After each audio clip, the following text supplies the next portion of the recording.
안녕하세요. 축구 전문 기자 한준입니다. 토트넘 허스퍼가 2025년을 맞이해서 대대적인 선수단 개편 작업을 준비하고 있습니다. 최근 부진한 성적과 경기력에도 프리미어리그 최초의 호주 출신 감독 엔지 포스테코글루를 지지하기로 토트넘 고위층의 중지가 모아지고 있다는 소식이 전해졌습니다.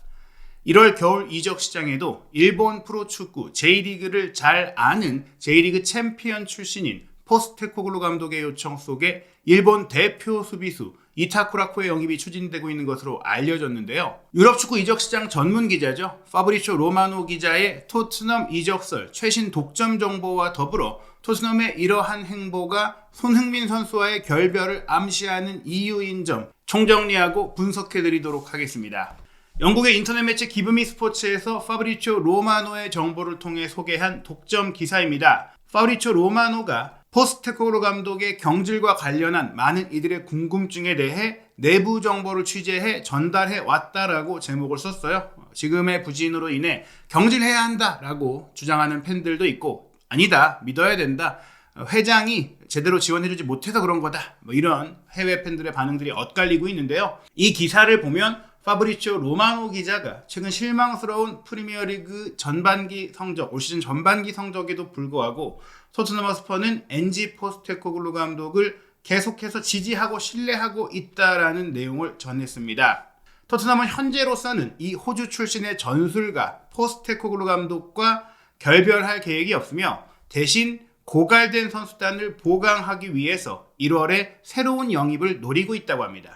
지난주 일요일이었죠. wolverhampton 원더러스와 홈경기 2대2 무승부를 기록한 토트넘은 최근 프리미어리그 7경기에서 최하위 팀인 사우샘프턴전 외에 단 한 경기밖에 승리하지 못한 부진 속에 19경기를 치른 현 시점, 전반기 반환점을 돈 현 시점에 프리미어리그 11위로 챔피언스리그 진출이 가능한 4위 팀과의 승점 차이가 11점으로 벌어진 상황입니다. 그러나 토트넘의 수뇌부는 포스테코글루 감독에 대한 2025년 초반 경질은 고려하지 않고 있으며 겨울 이적 시장의 문이 열리는 1월이 되면 새로운 선수를 영입할 기회를 주시하고 있는 것으로 알려졌습니다. 즉 우선 당분간 경질은 없다라는 거죠.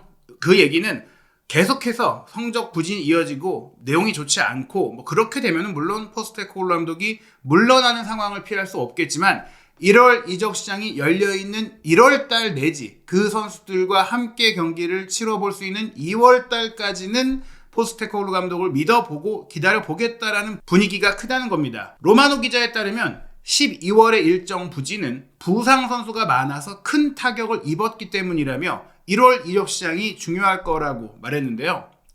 로마노 기자는 이렇게 얘기했습니다. 분명 어려운 상황이지만 토트넘이 엔지 포스테코글루 감독을 계속해서 지지하고 신뢰하고 있다는 소식을 듣고 있습니다. 1월이 중요한 시기가 될 것입니다. 분명 뭔가 조치를 취해야 합니다. 감독 교체라는 극단적인 처방, 극약 처방이 아니라 이 감독이 필요한 선수를 맞춰줘서 한 번 더 기회를 주겠다라는 게 토트넘 고위층의 생각이라는 거죠. 크리스티안 로메로와 미키 반더벤 두 명의 주전 선수가 부상당한 가운데 포스테코글루 감독은 최근 6경기에서 라두 드라구신 그리고 본래 미드필더이자 풀백 자원인 아치 그레이의 듀오로 센터백을 운영했기 때문에 옵션이 부족한 상황이었죠.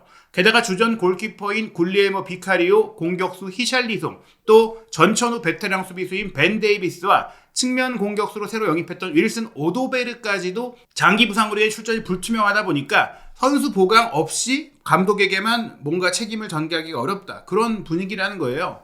기브미 스포츠의 소식통에 따르면 토트넘은 1월에 새로운 센터백을 영입할 것으로 예상되며 보르시아 맨헨글라트바흐의 에이스로 꼽히는 일본 국가대표 센터백 이타쿠라코 선수 영입을 고려하고 있다고 합니다. 이 정보 역시 인용 보도가 아닌 according to 기브미 스포츠 소스, 즉 본인들이 취재했다라고 당당하게 자신있게 소개하고 있기 때문에 근거 없는 가짜 뉴스가 아니라고 볼 수 있고요. 또 이전부터도 이타쿠라코 선수가 여러 번 토트넘과 연결이 됐었어요. 아시아 시장 마케팅에 관심이 많은 토트넘이기도 하고, 또 포스테코글루 감독이 합류한 뒤에는 더더욱 이 J리그 선수들에 대한 관심과 범위가 넓어지고 있는 흐름이었거든요. 현재로서는 물론 이타쿠라코 선수를 토트넘이 센터백 보강 영입 리스트를 구축한 그 리스트 안에서 1순위 후보로 지목된 것은 아니라고 합니다. 2순위 내지 3순위 뭐 그 정도에 올라 있다라고 볼 수 있겠죠. 다만 이타쿠라코 선수를 더 면밀하게 보고 있는 점은 오는 1월이 될 경우 겨울 이적 시장이 열린 시점에 이 선수가 맨헨글라트바흐와의 계약이 18개월, 1년 6개월이 남는 시간이 되는 거예요. 그런데 연장 계약을 체결하지 않고 있다는 것은 올 시즌이 끝나면 잔여 계약이 1년밖에 되지 않으니 맨헨글라트바흐가 이적 협상에서 주도권을 잃게 되고 많은 이적료를 요구하기 어려워진다는 겁니다. 그래서 그 반년 전쯤에 좀 더 너희가 돈 챙겨가고 내놔라 이렇게 제안을 할 가능성도 배제할 수가 없다는 것이죠. 왜냐? 토트넘이 그렇게 무리한 영입을 하지 않는 팀이지만 지금은 센터백들이 너무 많이 자주 다치고 있다 보니까 반드시 사야 되는데 이타쿠라코 선수가 그리 비싼 이적료가 또 들지 않을 선수이기 때문에 어느 정도는 내겠다. 그리고 일본 선수인 만큼 이 선수를 영입하는 것만으로도 아시아 스폰서십, 일본 기업 스폰서십과 일본 투어 경기를 통한 기대 수익이 있다 보니까 당장 이번에 영입을 해서 여름 투어를 준비할 수도 있는 부분이거든요. 토트넘이 2025년 첫 번째 경기를 치르는 것은 뉴캐슬전 홈 경기고요. 또 1월에 FA컵 3라운드 B리그 팀, 오브리그 팀인 타머스와 원정 경기를 치르고 또 그 사이에는 카라바오컵 4강 1차전 리버풀과의 경기도 있습니다. 이렇게 1월 달도 뉴캐슬과의 경기 전까지는 주중 경기가 간만에 없이 쉬지만 다시 주중 주말 경기가 빡빡하게 이어져요. 유로파리그 리그 페이지 7, 8차전 경기도 있기 때문에 1월에도 8경기가 있는 토트넘입니다. 그렇기 때문에 1월 겨울 이적 시장에 선수 보강을 하는 것도 최대한 빠르게 움직여야 한다는 점에 있어서 1월이 막 시작하기 직전 단계에 이미 움직임이 시작됐다는 거죠. 이타쿠라코 선수는 현재 1997년생 만 27세입니다. 188cm로 신체 조건 괜찮고요. 다만 이 선수가 힘으로 수비하는 선수가 아니라 지능이 좋은 선수. 또 일본에서 뛸 때도 수비형 미드필더 포지션을 겸했을 정도로 패스 능력, 발밑이 좋은 선수예요. 독일 분데스리가 2부, 1부를 모두 거치는 과정 속에 유럽 내에서 가장 완벽한 볼 플레잉 센터백이라는 평가를 받을 정도로 공을 소유했을 때의 자신감과 안정감이 좋다 보니까 이 선수는 지금 포스테코글루 감독의 하이라인 축구, 실질적으로 센터백이 수비형 미드필더만큼은 패스를 할 수 있고 공을 지켜줄 수 있고 탈압박도 할 수 있어야 한다는 장점을 요구한다는 점에 있어서 이타쿠라코가 딱 안성맞춤의 선수일 수 있고 또 셀틱 감독 시절에도 일본 대표 선수들을 많이 데려와서 잘 적응시켰고 잘 지냈고 무엇보다 본인이 요코하마 F 마리노스 감독으로 J리그에서 활동하면서 일본 선수들과의 관계, 정보망 또 여러 가지 이 선수들을 잘 운영할 수 있는 일본 현지의 네트워크까지 갖고 있다 보니까 이타쿠라코가 정말 온다면 그야말로 포스테코글루 픽이라고 할 수 있겠습니다. 그러나 포스테코글루 감독이 오기 전에도 사실은 손흥민 선수를 통한 아시아 마케팅 효과를 톡톡히 누린 토트넘은 그 이후에 새로운 한국 선수 내지 일본 선수를 좀 영입해보자라는 움직임들을 계속 가져가 왔었고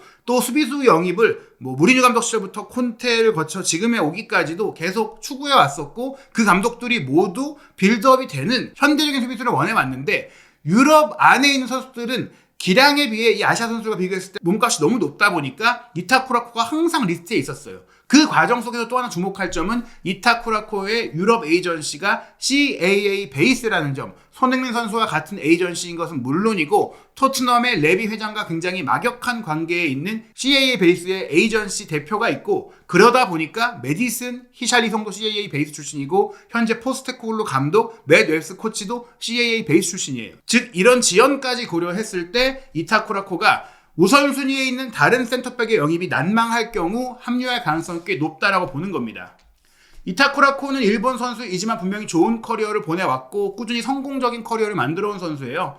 어린 시절 가와사키 프론탈레에서 J리그의 경력, J리그 우승을 이끌면서 대표 선수가 됐고 그 뒤에 이 활약을 바탕으로 네덜란드 클럽, 또 일본 선수들이 많이 유럽 무대에 노크하고 있는 첫 무대로 유명한 이 네덜란드에 가서 흐로닝언에서 1부 리그 무대를 경험을 했습니다. 2020-2021 시즌에 흐로닝언의 주전 센터백으로 활약을 한 이후에는 2021-2022 시즌 독일 2부 리그이긴 하지만 독일 최고의 명문팀으로서 정말 충격적인 강등을 당했고 바로 1부 리그로 올라오기 위한 여정을 가져가던 샬케 공사로 이적을 하게 됩니다. 사실 흐로닝언과 샬케로 갔던 것은 이 이타쿠라코 선수가 본래 유럽의 스카우트가 됐던 것은 맨체스터 시티에 입단을 하면서였거든요. 하지만 맨시티가 이 선수를 흐로닝언이라든지 샬케로 보내는 과정 속에서 이 선수가 기대에 만큼 성장해준다면 맨시티로 데려올 수도 있겠지만 맨시티가 시티 풋볼 그룹을 전 세계에서 운영을 하면서 이렇게 많은 유망주들을 어린 나이에 조금 쌀 때 데려와서 미리 좀 확보해 놓는 그런 과정 속에 영입이 됐거든요. 그런데 어찌됐거나 맨시티가 자기들이 뭐 이 선수를 1군에 꼭 쓰지 않겠다는 생각이었다고 하더라도 시티 풋볼 그룹에서 납품을 했다는 것 자체가 빌드업 축구, 과르디올라 감독이 선호한 축구 스타일에 맞는 선수라는 점이죠. 또 그런 점이 연결고리가 되어서 어찌 보면 포스테코글루 감독이 원하는 유형으로 분명 거론될 수 있는 선수라는 겁니다. 결국에는 맨시티를 떠나서 독일 1부 리그 보루시아 맨헨글라트바흐로 지난 2022-2023 시즌에 이적을 했죠. 그 뒤 꾸준히 준주전급으로 활약을 했고 최근에는 뭐 공격 포인트도 올려가면서 특히 지난 2023-2024 시즌에는 리그 20경기에서 3골을 넣을 정도로 득점 능력도 잘 보여줬어요. 그리고 일본 대표 선수로서도 핵심 자원으로 월드컵의 16강 진출에 기여를 했고 또 아시안컵에서도 최근에 활동을 하고 활약을 하면서 다양한 경험을 쌓고 있거든요. 커리어 대부분을 센터백으로 뛰긴 했지만 수비형 미드필더로도 21경기를 뛰었을 정도로 말씀드린 이 활동 범위 미드필더에 가까운 패스 능력과 볼 간수 능력을 갖고 있기 때문에 이타쿠라코는 마케팅적 측면과 기량적 측면 모두로 봤을 때 현재 토트넘이 원볼란치 자리도 아쉬움이 있고 또 2명의 센터백 자리에 대한 보결 자원이 필요한 상태에서 충분히 매력을 느낄 선수라고 할 수 있겠습니다. 무엇보다 포스테코글루 감독에 대한 지지 그리고 일본 선수를 영입하고자 하는 것은 아시아 시장 마케팅에 있어서 절대적 영향력을 발휘했던 손흥민 선수가 떠날 것에 대비한 움직임으로도 볼 수 있는데요. 사실 손흥민 선수의 활약은 아시아 전체에 걸쳐 큰 인기를 누리고 있다 보니까 즉 아시아의 어디를 가도 어떤 지역에 투어를 가도 손흥민 선수에 대한 인기가 대단했잖아요. 특히 동남아시아 지역에 갔을 때는 손흥민 투어라고 할 수 있을 정도의 열기가 대단했었는데 그 손흥민 선수가 떠난다고 했을 때 한국 시장에 대한 관심을 유지하기 위한 한국 선수도 필요하죠. 그래서 양민혁 선수가 오기도 했던 겁니다.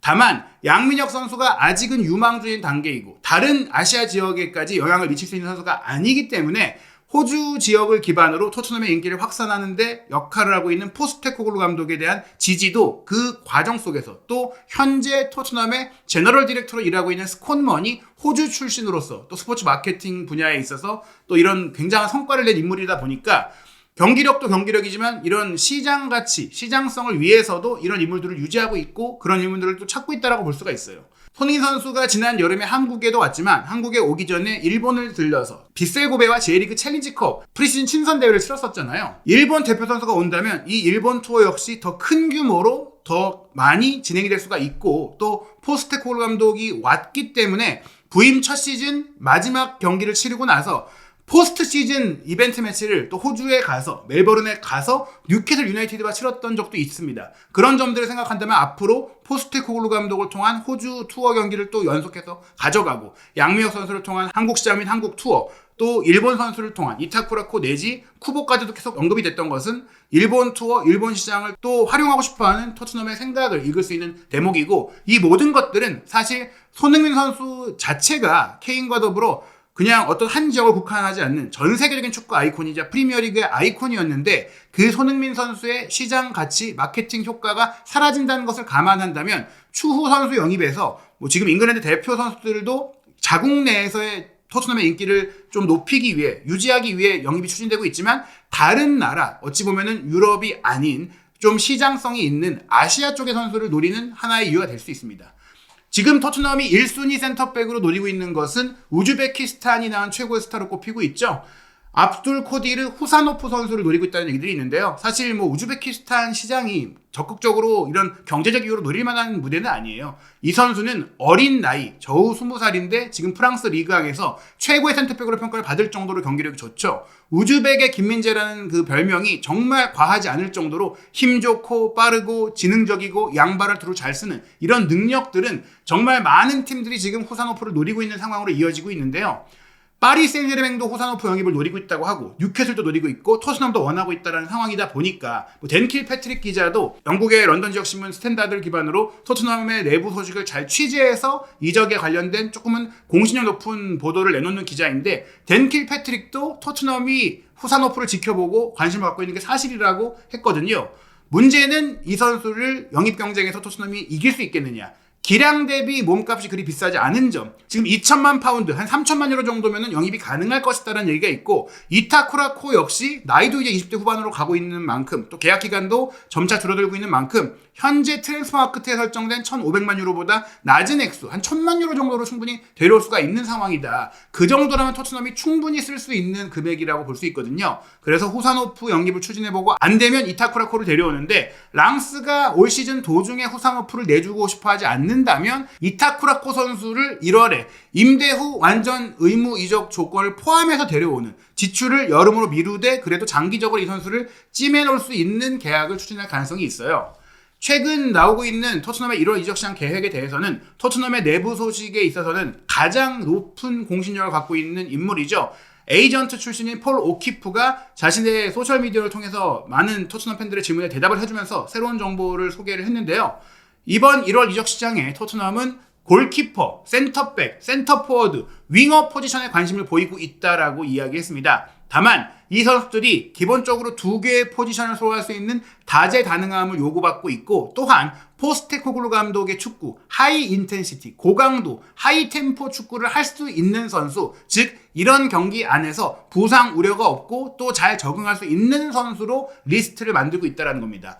골키퍼 같은 경우에는 비카리오 선수의 골절 수술로 인해서 빨라야 3월 달에 회복할 거라고 하니까 실질적으로 시즌 아웃이라고 생각하면 되죠. 포스터 골키퍼가 잘해주긴 했지만 최근 문제를 노출하면서 골키퍼 포지션도 저렴하게 데려올 수 있는 선수를 토트넘이 물색하고 있는 것으로 알려졌고요. 센터백은 로메로와 반더벤의 부상 복귀가 1월 중순 내지 하순으로 점쳐지고 있는데, 이 선수들이 언제든 다시 다칠 수 있다는 점까지 고려해서 센터백은 데려오겠다. 그래서 후산호프나 이타쿠라코가 언급되고 있습니다. 센터 포워드 포지션도 히샬리송의 부상 복귀가 다가오고 있긴 한데, 이 선수가 또 언제 다칠지 모르는 데다가 토트넘은 결국 내년 여름에는 히샬리송을 매각하고자 하는 움직임을 보이고 있으니 임대로 데려왔다가 완전 영입을 할 수 있는, 고려할 수 있는 공격수, 아니면 정말 괜찮은 선수라면 바로 데려오는 그런 움직임을 추진하고 있고요. 윙어 포지션은 오도베르가 부상을 당한 가운데 양미애 선수가 왔지만 아직 많이 어리고 지금 당장 1군에 뛸 수 있을 정도의 수준인지를 지켜봐야 하는 가운데, 당장 1월과 2월의 일정이 시급하잖아요. 손흥민 선수의 경기력이 떨어졌다고 판단하고 있는 것은 물론이고, 손흥민 선수의 스타일 자체도 포스테코글루 감독 체제에서는 측면 공격수로서 적합하지 않다라는 내부 이야기가 나오고 있고 영국 현지의 이야기가 나오고 있어요. 그러한 과정 속에 결국엔 손흥민 선수가 나간다는 것을 감안하고 새로운 주전급 윙포워드를 데려오겠다는 얘기들이 나오고 있죠. 좀 큰 선수를 1월 달에 데려오기 쉽지 않다 보니까 지금 데려올 선수는 괜찮은 선수가 정말 온다고 한다면 베르너의 임대 계약까지 조기에 해지할 수 있겠지만, 일단은 다른 팀에서 조금은 아쉬운 모습을 보이고 있는 선수를 임대로 데려올 가능성이 크다고 합니다. 실제로 토트넘의 현지 팬이 질문했을 때 이 영입 대상이 대부분 임대로 진행이 되는 거냐, 이런 질문을 했을 때 나는 그렇게 생각을 한다. 하지만 일단 토트넘이 현재 선수 보강에 굉장히 절박한 상태이기 때문에 좋은 선수가 올 수도 있다. 그런 얘기를 하면서 최근에 확산된 소문이 맨체스터 시티에서 입지가 흔들렸고 본인 역시 출전 기회를 찾기 위해 이적을 추진하고 있는 잭 그릴리시가 토트넘으로 올 수 있다는 소식입니다. 데일리 메일의 잭 고헌 기자가 먼저 독점 보도했고, 이어서 풋볼 런던의 알레스테어 골드 기자는 그릴리시의 연봉이 높기 때문에 연봉을 보조받으면서 반년 임대를 하고 그 이후에 완전 영입 여부를 결정하는 조건으로 추진되고 있는 것으로 파악된다고 알렸거든요. 그런데 그릴리시가 온다면 정확하게 손흥민 선수의 포지션과 겹칩니다. 베르너의 임대가 조기 종료될 수도 있겠지만 그릴리시급이 온다면 손흥민 선수의 출전 시간은 꽤 많이 줄어들 수밖에 없어요. 메디슨, 솔란키, 그릴리시라는 잉글랜드 대표 공격 라인업이 왼쪽을 책임질 수가 있는 상황이 되기 때문입니다. 오도베르도 아직 시즌 아웃이라고까지 얘기는 나오지 않았고, 마이키 무어도 토트넘이 밀어주고 있는 유망주이고, 양민혁 선수까지 이제 합류했기 때문에 왼쪽 측면 및 오른쪽 측면에 뛸 수 있는 선수가 굉장히 많아져요. 사실상 포화 상태에 가까워지고, 히샬리송도 만약 회복을 한다면 측면까지 볼 수가 있거든요. 스트라이커 위치에 정말 보강이 또 된다면 히샬리송까지도 왼쪽 사이드가 가장 잘 맞는 측면 포지션이라는 점을 생각한다면 베르너, 손흥민이 모두 떠날 수 있다고 볼 수 있습니다. 수비 라인의 후산호프나 이타쿠라, 골키퍼로서 비카리오의 백업이 될 수 있는 선수, 또 포스터가 올 시즌이 끝나면 계약이 끝나기 때문에 그 다음 시즌까지 염두에 둔 영입이 진행이 될 수가 있는데요. 좌우 풀백이나 중앙 미드필드 라인은 충분한 지금 뎁스가 있기 때문에 영입이 필요하지 않은 상황인데, 말씀드린 왼쪽 측면 공격수와 센터백 그리고 골키퍼 포지션은 반드시 영입이 있을 것 같고, 이 왼쪽 측면 포지션의 영입이 그릴리시급으로 이어진다면 손흥민 선수의 이적 그리고 연장 계약이 없을 가능성은 점점 커질 것입니다. 토트넘의 새해 첫 경기는 2025년 1월 4일 토요일 밤 9시 30분 뉴캐슬 유나이티드와 프리미어리그 20라운드 홈 경기입니다. 이어서 1월 9일 목요일 새벽 5시에는 리버풀과 카라바오컵 준결승 1차전, 1월 12일 일요일 밤 9시 30분에는 양민혁 선수의 토트넘 데뷔전이 될 것으로 기대되는 FA컵 3라운드 타머스와의 경기, 그리고 1월의 가장 중요한 경기라고 할 수 있는 1월 16일 목요일 새벽 5시 아스널과 북런던 더비 프리미어리그 21라운드 원정 경기가 펼쳐집니다. 이 경기들 속에서 토트넘이 어떤 새로운 선수를 영입하게 될지, 또 그 영입은 손흥민 선수의 앞으로 미래에 대해 어떤 영향을 미치게 될지 한준TV 구독, 좋아요, 알림 설정을 통해 2025년 새해에도 빠르고 정확한 축구 뉴스 확인하시기 바랍니다.